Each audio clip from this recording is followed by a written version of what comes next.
When the pandemic hit in 2020, we kind of saw the design community freaking out. The best things about this summit is the people we get from all around the world. Last time we had 130 countries. And then as time went on, we were like, we could make more. It's like a Dr. Evil thing going on there. Wait, money? What's this? James Barnard is an A+ speaker. He delivers on time. God, I hate him. Okay, so Speakers in the past who have just let us down or been a bit difficult to work with. I'm going to ask you to spill the tea right now. This is an unusual podcast because it's very rare that I actually have more than one person on two different feeds. Rather than me tell you about who they are, and there's something that I'm involved in we'll talk about a little bit later. Why don't you guys introduce yourself? First, why don't, Emma, you introduce yourself, and then we'll switch over to Anna. Cool, thank you. Well, hi everyone, I'm Emma Kate. I'm a graphic designer turned web designer, and I mentor other designers into how to build a web design business. And together with Anna Dower, I have the Designer Boss Summit and the upcoming design camp. And I'm Anna Dower. I am also a mentor for graphic designers. I'm what they call a seasoned mentor, seasoned designer, sorry. I've been a designer for over 25 years now. I've been running my own business for 15 years. I basically mentor designers to help them work smarter in their businesses. Emma and I have created the Designer Boss Summit together. And we're very lucky to have Chris join us at Design Camp. So what's interesting is we're kind of like workshopping ideas that we can talk about that I think would be of interest to a broader audience. It's not that often that we have female entrepreneurs, but two female entrepreneurs coming together to do a summit. I feel like, I'm sorry if I'm saying things that might hurt people's feelings, it's kind of a boys' club, it feels like. So let's talk about the uniqueness and your perspective and why you created this summit to begin with. Emma and I worked together for a little bit. I was her mentor and we had a really good connection. And when the pandemic hit in 2020, we kind of saw the design community freaking out. Everyone, there was a whole sense of the unknown. Are we going to survive this? And Emma and I had been playing with the idea of a summit. And when we started to see everyone freaking out, we were like, we need to do this now. We actually made it happen super quickly. And I think it's really good that we didn't overthink it, because if we sat in it for a while and thought about it, like all the moving pieces, we would have talked ourselves out of it. But we just made it happen really quickly. And the response was amazing. And that kind of just kept propelling us to the next one and the next one and the next one. And that's how it started. And, we thought, we can list build. This will be great for list building for our own businesses. And we didn't really think about it any more than that at that point. And then it was really surprising when it happened. Just the amount of the community and the amount of people who were just like, oh, this is so awesome, and all the connection. I wish I had this when I first started my business, to have all these designers that you could connect with, all these awesome talks and people they could learn from for free as well. Obviously, there's an upgrade option, but 90% of what you get at the summit is completely free. So it was a really good sort of entry point for newer designers as well, and people all around the world. So it was pretty surprising. And yeah, we thought list building, build authority, get our name out there a bit more. We weren't doing it. We're like, if we earn 5,000, that'd be awesome, but we were just blown away initially. We're like, oh wow, we're not expecting to earn that much. And so it sort of got bigger and better every time. There are a lot of conferences, fewer summits, and I'm not sure what the difference is between one and the other, but I hear conferences. And there are festivals too, and I'm like, okay, what are all the differences? So for someone who doesn't know what Designer Boss Summit is, how would you explain it to them? What makes it different and unique? Let's start there. So the Designer Boss Summit, essentially our summit's all online. Obviously, it's not you need to rock up in person. As much as that would be lovely, one of the best things about this summit is the people we get from all around the world. Last time we had... was it 130 countries or something? There was people from everywhere, and it was really amazing to have communities from everywhere all around the world. The summit, I guess it technically would be a conference. I don't really know what the difference is, but it's where people can come, you watch talks from all the speakers. There's a live Q&A with all of the speakers as well, so you get the chance to ask them questions or just like listen to other people's questions as well.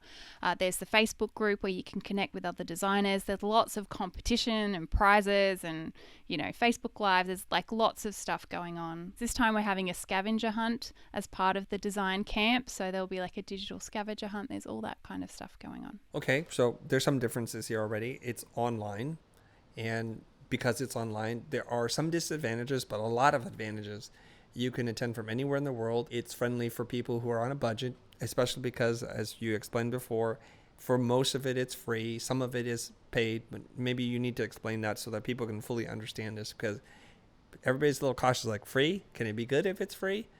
Can you address that? You basically sign up to get your free ticket. The free ticket will get you most presentations. So design camp's going to be 4 days. This is the first time we've done it over 4 days. Before this time, we've done it over 3 days. Basically, you get to see 90% of the presentations for free. And there's some huge names for free. We've got Alan Peters for free. We've got Christy Campbell for free. Like, they're huge names. They're people that you can learn so much from. And then we have the option to upgrade to the Boss Bundle. And basically, every speaker that is in the summit has given us a free a resource for designers, a resource that they sell on their own website. And basically, when you buy the Boss Bundle, you're getting all of those resources for like a much lower price than you would if you went and bought them individually. This time, when you upgrade to the Boss Bundle, you get to attend a live workshop with Christo and a live workshop with Paula Scher and a live panel with Christy Campbell and James Barnard. And the price of the Boss Bundle is really low. It's 88 Australian dollars, which turns out to be like 50 US dollars. So it's really affordable. It allows a lot of designers access to knowledge that they may not be able to afford and go, buy a $3,000 e-course. They're getting access to so much for such a little price, basically. I'm going to nerd out with you a little bit on the business component of it. It seems like we're in the season where I'm interviewing people who are just kicking major butt, and they explain to me their big concept of their business model. So if you don't mind, I'd like to go there. So just a quick summary, though. For most people that want to attend and don't want any of the bonuses or the interactive stuff that you're talking about, then they just watch it for free and they just need to register to get a ticket. Cool. Not a big deal. Then you get some digital products that are available through the bundle, and you get access to certain talks or workshops. That seems like a bargain and a half. Why did you decide to position it this way when you could have gone all free, sponsored paid, or some other pay-to-play model or something like that? What was the decision-making process? When we started this, it wasn't about money. It was like money is a bonus, basically.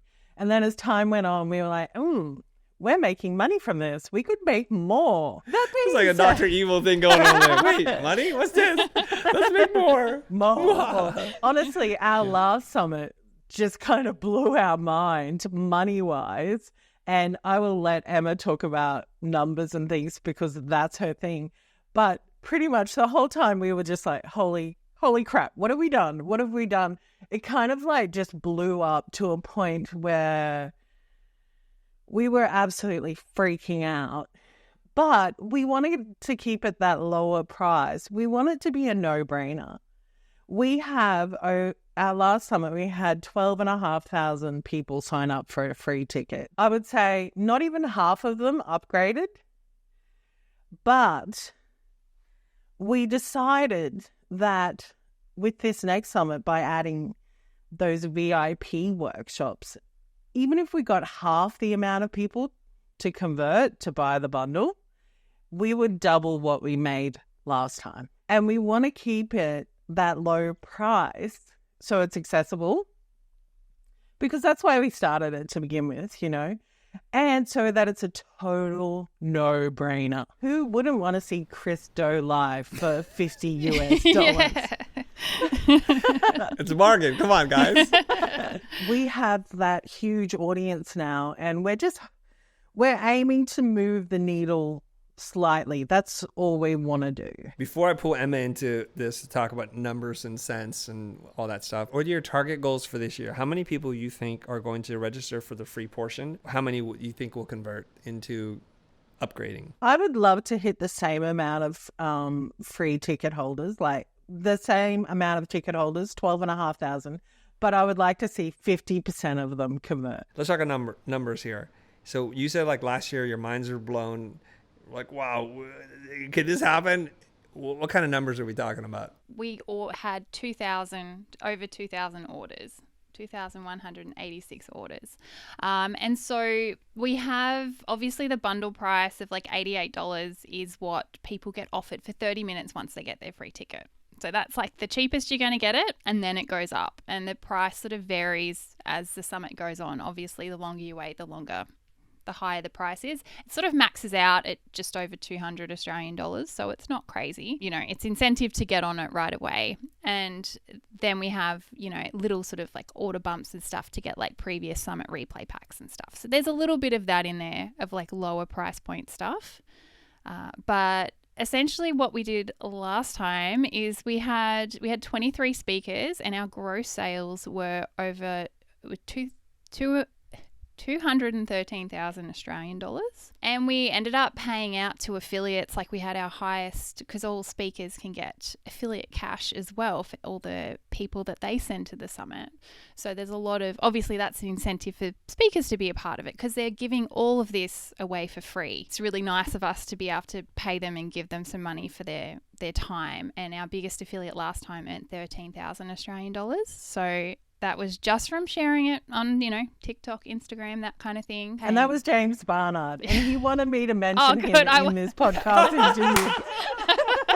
We all know who it was, but I was like, are they going to say his name? And then boom, it just happened. Okay, why did you mention his name? Give me a shout out. So James Barnard, I think he did one Instagram reel and he made $13,000. He's very good at it. And he is freaking good. I hate him. Yes.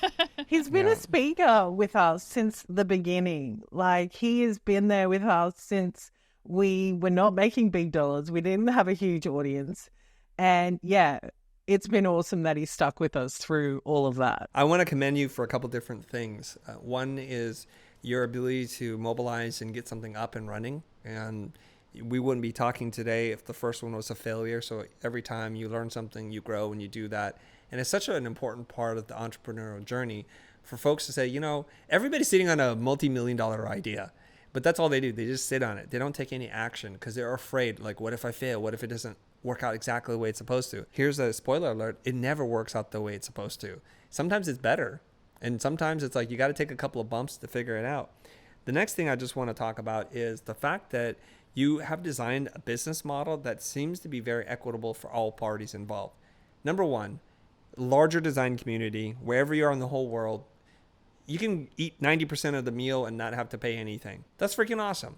And number two is that you say, well, the speakers are coming up and speaking for free, but we got to figure out a way to let them participate in some of our profit. And I think that's a really awesome thing. So if we win, you win. And the more you help us win, you win more. And one of the biggest bones of contention that I have with creative summits or conferences is they pay next to nothing. And I keep thinking, how do we as leaders in the design community talk about a sustainable practice when we're basically getting everyone to bleed for free? I don't understand that. So I like that when people such as yourselves think about how do we make this work for everybody? And we have to eat too. That's the other thing. A lot of these things are volunteer organizations and no one's eating. And it's like, why are we doing this? This seems to be perpetuating this idea that you have to be a starving artist. And that's the model I want to break. So kudos to both of you for doing this.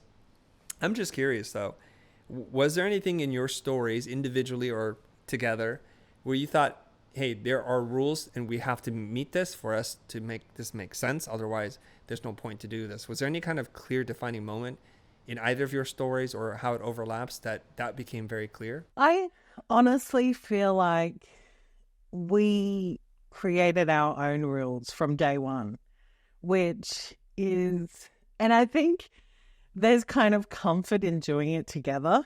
It's like when you do it alone, it's the fear of failure is so much greater. But when you're doing it together, we can kind of bounce ideas off each other and, is this a good idea? I tend to get excited by things and Emma's like, well, are we going to make money by doing that? And it's kind of good to have that other person to bounce off. I feel like we have learned something every single summit. This is our 9th summit and we're still learning things and changing things. But I don't feel like we ever felt like we had to adhere to any rules. I mean, initially we were like, we want it to be about showcasing women in design. And even still, I would say 70 to 80% of our speakers are women. But I think over time, we've included more men in the speakers lineup. Wait, before Emma jumps back in, Anna, I have to ask you this question. Okay, there's this decision initially to feature more women. Tell me about why that's important to you and what that meant. It's important to me because as a mentor for other graphic designers, I work with all women. And women struggle to show up. They just do. They are frozen with imposter syndrome. They question everything they do, and I feel like men don't do that as much. I feel like men are already ahead of the curve, and women need that help more than men in the industry. And there are a lot of huge male design influencers out there with hundreds of thousands of followers who have no problem with imposter syndrome, who have the confidence/ego to put themselves out there. And I feel like women need help. They need to see other women kicking ass in the design industry.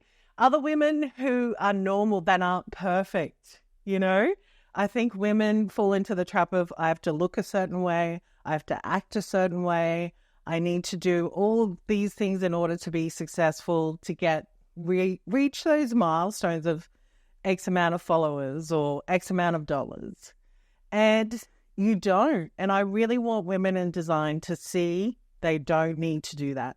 They just need to show up and be themselves. So that's why it's important to me. And when we convinced Paula Scher to be part of our summit, that kind of was like the cherry on top for me. Like, she is the mother of design. And I feel like having her be a part of our summit will hopefully let a lot of women see that it's not just a boys' club. You can be in it too and do it your way. You don't have to do it the same way they're doing it. So you mentioned things about like representation, allowing people to see different versions of successful women that don't fit any particular mold, the letting go of that perfection concept and asking people like it's okay just to be yourself. And I'd like to talk about that a little bit more, but I'm going to put a pin on that to throw this over to Emma and see if you wanted to add something. One of the sort of calls we've made over, the years and working with people is like, we've got to feel like the speakers are a good fit and we like their vibe. There have been some speakers in the past who have just let us down or been a bit, difficult to work with, that kind of thing, or they just, I don't know, they've just got to gel. We just have to trust our intuition a little bit. And so over the years, we just really we have kind of made a veto call. If one of us wants someone, we're like, you know what, I just don't think they're a good fit for our model, because the whole, like we've spoken about, the whole model of this summit is everyone should win. People that attend should get really good value, the speakers should get really good value, and we should get good value as well as the summit host. So if we feel like a speaker's not going to contribute, maybe they're not going to share as much as the other speakers, and therefore they're kind of winning off all the other speakers but not doing their part, then we don't want them to be part of our sort of community. It's all about collaborating, not competition. So that's one thing that we've been pretty good at in the last sort of few, maybe like the last half of the summits, is being really picky about the kinds of people that we have jump on board. You mentioned it a couple of times, and I'm going to ask you to spill the tea right now. So you're like, other speakers suck, wrong vibe, not there for the community, poor values, or whatever it is. Can you describe their behavior or their attitude, their mindset, so that if we're thinking to ourselves, I don't want to be that person, what are kinds of things that pop to your mind? We won't be dropping names. We take the high road, and not all of them. So don't anyone go through past summits and think, oh, that person was invited back. They were bad. That's not necessarily I'm building a profile right now. I'm going to figure it out. No, Kidding that's me? definitely not it. But there are some bigger names that mostly it's about not sharing. We really stipulate, like, if you want to be part of this summit, these are your, what you have to do, and you have to at least do one email blast, you have to do one post, you have to do, so it's fair. Otherwise you can just like ride off the back of everyone else. So we have that. It's all stipulated. People have to tick a box and say they confirm, and yet Anna and I will be chasing them, being like, we notice you haven't shared yet, and it gets to the final day of the summit, they haven't shared, and it's like, well, okay, so that's one thing. Another one is gathering content from them as well. There are just some speakers that just nail it. We have it really set up really well with Content Snare. It should be really easy for everyone to add their stuff, and some speakers just need a lot of hand holding and a lot of follow-up, a lot of pushing, and it just turns into not being worth our while. So that's a tip. If you ever get an opportunity to be part of something, just make it really easy for the people organizing it. They don't want to be chasing you up. There's been people in the past who kind of didn't believe in our model of earning via affiliates and, asked for a set fee. We agreed to a set fee, but then within the first week, they exceeded the set fee in affiliate earnings. And then they were kind of like, oh, I want to change the deal now. I don't want the set fee. I want to just make affiliate earnings. And that was maybe because they underestimated us. But yeah, we're flexible. We were like, yeah, okay, we can switch it to affiliate earnings if that's what you want instead. But yeah, there's been people who have maybe underestimated our conversion rates. When someone didn't fulfill their end of the deal, they didn't show up for the live Q&A when they had already agreed to the time, and then it turned into a massive dispute.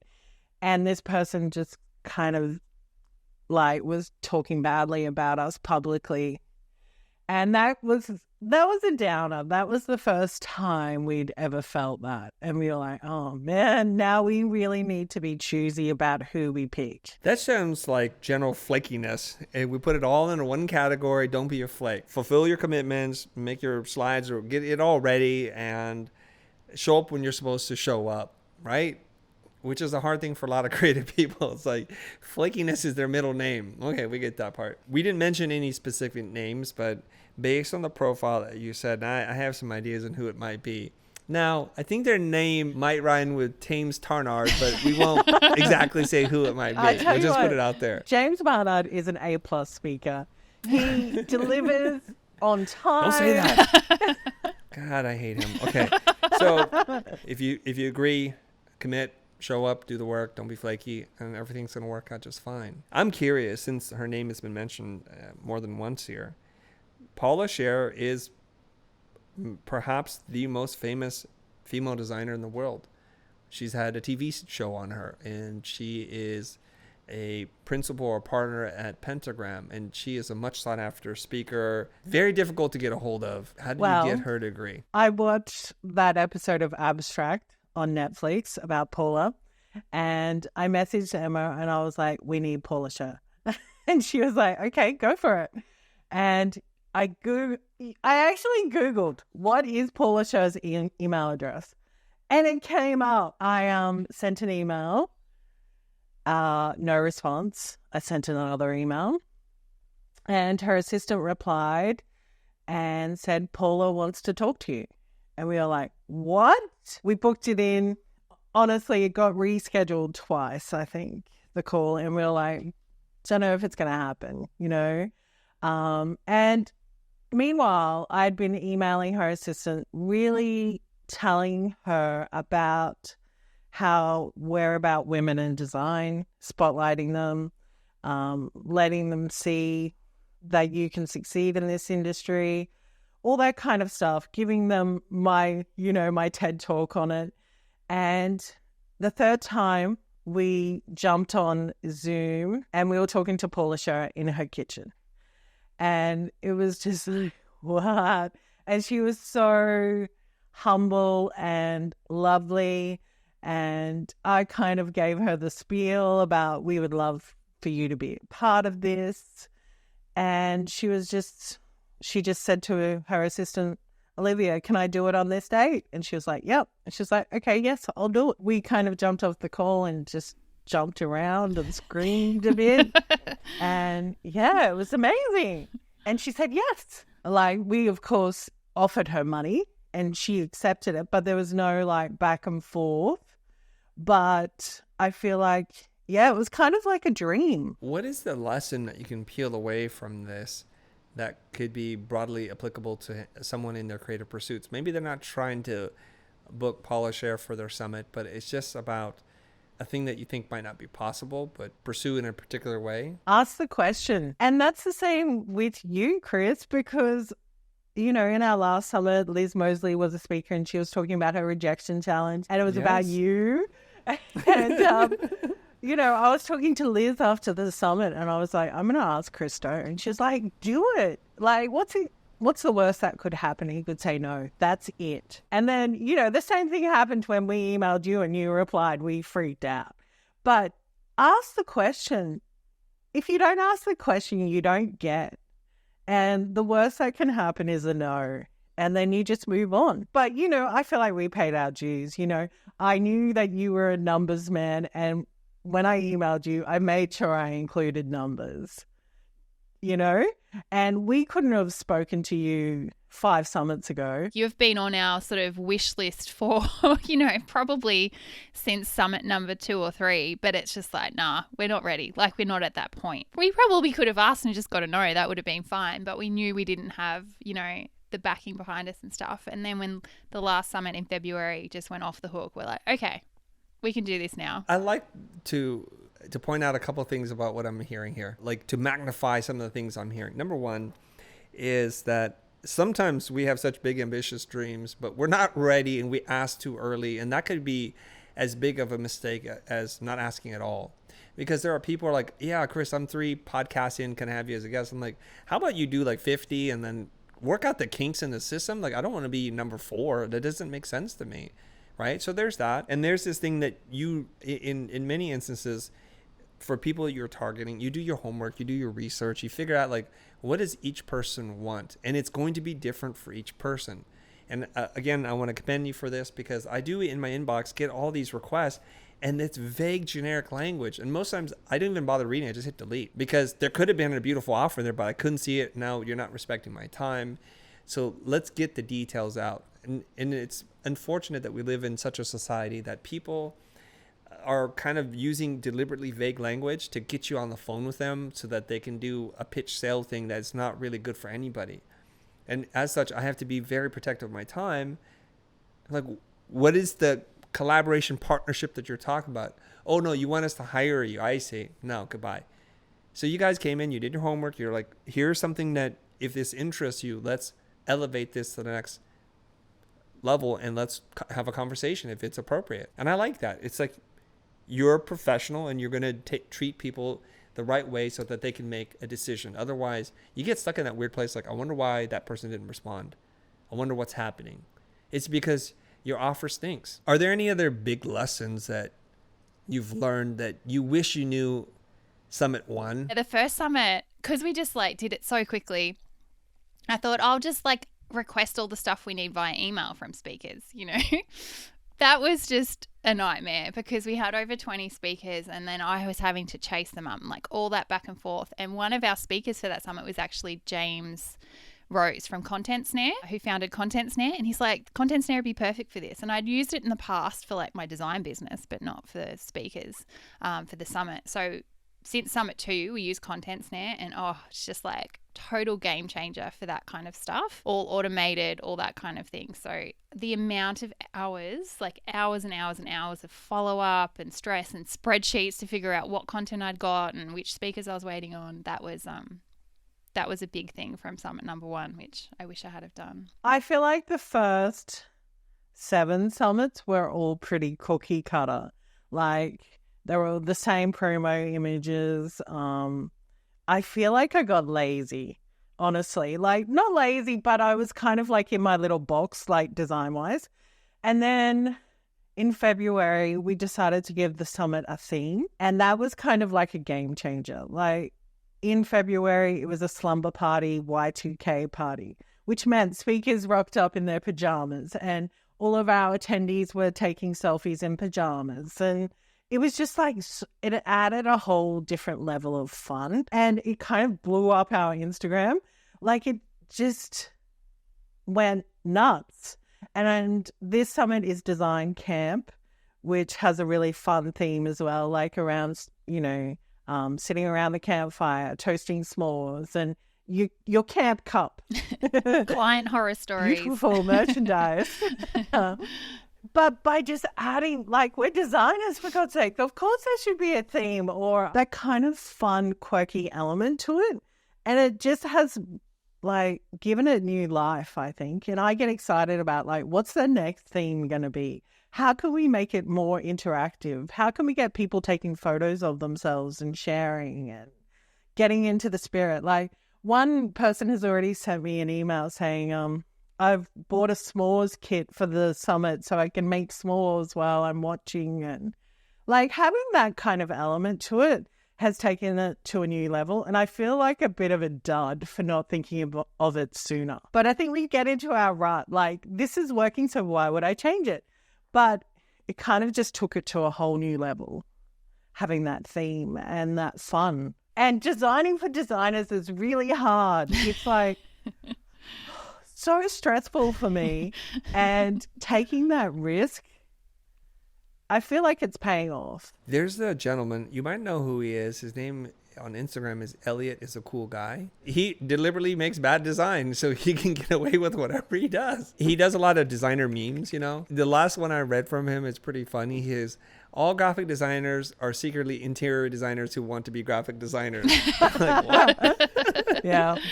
He goes, look at my couch, look at my wall. I'm trying to be an interior designer, but I'm failing and I'm trying to put graphic prints. And there's some truth to that. And he's funny. There's a lot of sarcasm there. So maybe the way you get around this is you're like, it's anti-design. It's bad design on purpose. It's a little, I think, is it kitsch or camp or something? Yeah, it's something like that. So this year's theme is camp. Does that mean we have to wear something, or how do we all participate in this other than somebody roasting s'mores or whatever? When we get closer to Summit Day, there will be a digital survival guide that our attendees will be able to download. And in the survival guide is lots of fun stuff. Like there's a packing list, there's a camp map, there's a bunch of quizzes. There's just like a whole heap of fun stuff to get into the theme. And, throughout the summit, there's a whole section about like, send us your designer confessions and we'll talk about it around the campfire. Like all of these really fun things that we'll do. There's a scavenger hunt. There's just like, we're trying to make it really interactive and fun. I like that idea of having themes and ways to encourage attendees to participate, even though it's virtual. So you're trying to make it as real as possible. My challenge to you is that these ideas sound really cool. I want to experience it in person. That'll probably wreck your business, so don't listen to me. You're like, well, we had a good thing, and then we went on this stupid podcast, and we made it real, and now we're both in the poorhouse. Now, I'll tell you something.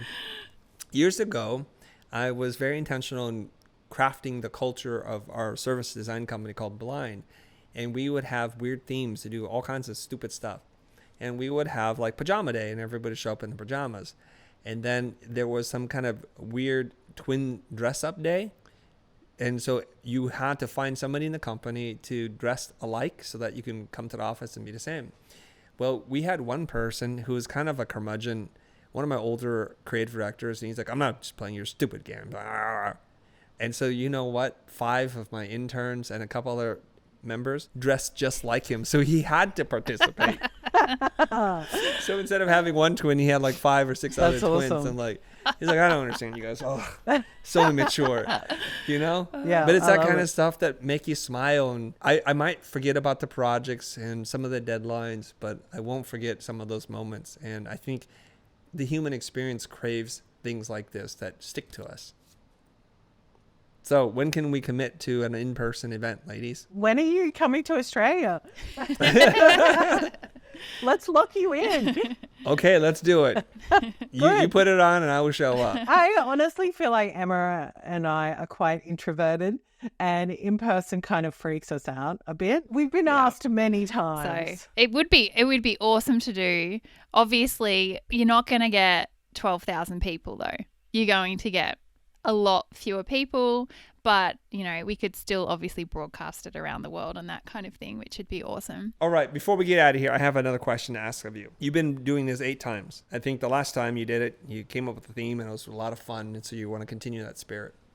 I want to ask you, the people who attend, paid or not paid, what have been some of the most tearful, heartfelt stories, testimonies you've gotten from people who've participated, either as a speaker or as an attendee? A couple that's come to mind, like one is designers who are a bit more seasoned, like been in it for quite a few years, to just be like, I so wish I had have had this when I first started out. Like all this gold that I'm getting, all these awesome talks, all the great stuff that's in the bundle, the mini courses, the workshops, the templates, all that stuff, that it really just...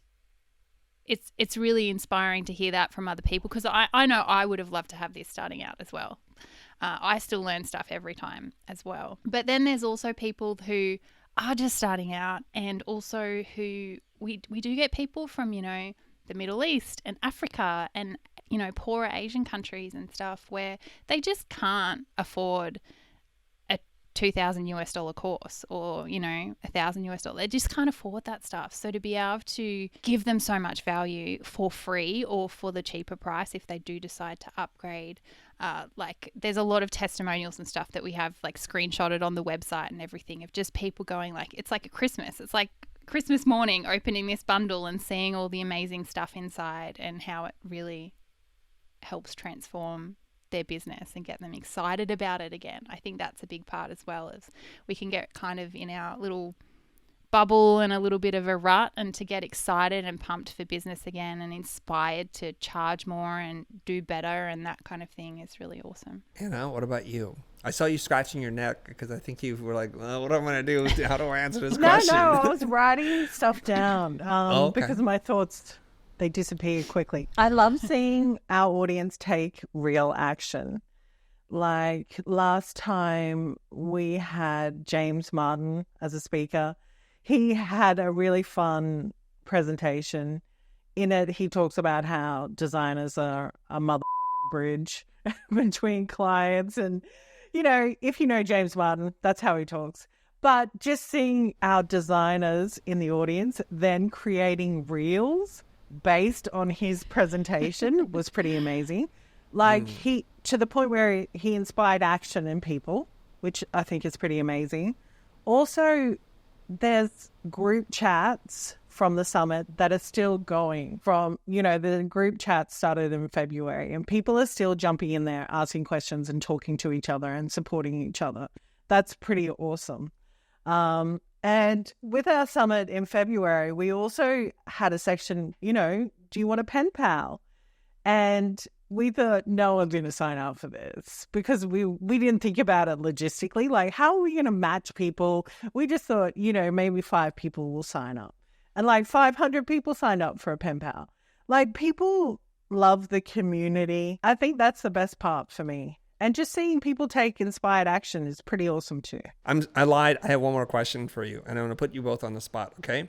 We're going to go Anna first, and then we're going to go back over to Emma. I want you to think for a minute, and then I don't want you to overthink it, because as soon as I finish the question, you have to answer it, okay? But we're going to go Anna first, then Emma. I want you to reflect back on the previous 8 times you've done this. I want you to think about the one person who just knocked it out of the park Who are they and what do they do in 30 seconds or less? I would say Liz Mosley. She was real. She was authentic, 100% herself. People resonated with it. When you're real, people resonate. She wasn't one of our big speakers, and people really loved her, and I did too. I love her. And yeah, I think Liz gets all the points for showing up and being real. Well, that ties into the thing that you said about being yourself. So you're consistent with that. Very nice. All right, over to you, Emma. Well, initially I was going to say James Barnard, but we've spoken about him too much this time. So the next one that came to mind was Nikki Hamilton last time, talking about AI and how she created her own custom GPT to create strategies for clients and copywriting for their entire website. And we were just all like it was insane. Like, I just went right ahead and bought them. I was like, yes, I need these. Like, it was just incredible what she'd done. And I think it really opened so many people's minds to how we can use AI. And yeah, since then inspired me to start creating my own custom GPTs just for myself, just to like make things easier. And yeah, so stuff like that where you just like people that are really jumping on AI or something that's really innovative and just blowing your mind, showing a demo of how they can do stuff is really awesome.